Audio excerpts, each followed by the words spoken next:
Zepen, urteko kontuak 2025. 2025ean, Nafarroako enpresa publikoen korporazioak berriro ere emaitza historikoak erregistratu ditu. Aurreko urtean bezala, 19 milioi euroko mozkinak gainditu ditu. Ia 287 milioi euroko diru sarrerekin, 41,4 milioi euroko inbertsioarekin eta 44,8 milioi euroko ustiapen emaitzarekin, Zepenek Nafarroako sektore publiko enpresarialetik abiatuta motor ekonomiko gisa duen eginkizuna sendotzen du. Diru sarrerak 5,6% hazi ziren aurreko urtearekin alderatuta. Sozietate instrumentalen jarduera volumenaren handitzeak eta zerbitzu berrien hasierak bultzatuta, bereziki osasun garraioarenak.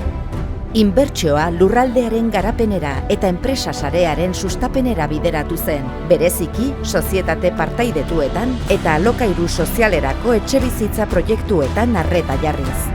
Korporazioak finantza egoera sendoa du, 1.007 milioi euroko aktiboekin eta zorpetze maila baxuarekin.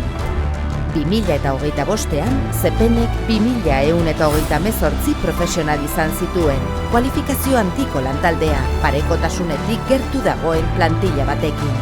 Korporazioa Nafarroarentzat estrategikoak diren sektoreetan dago presente, industria, etxebizitza, hezkuntza, telekomunikazioak eta softwarearen garapena, ingurumena edo osasuna besteak beste.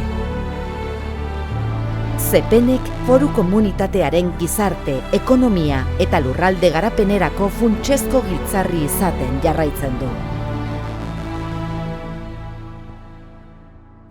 Gobierno de Navarra. Nafarroako gobernua. Navarra, una forma de funcionar. Nafarroa, gauzak egiteko dugun modua.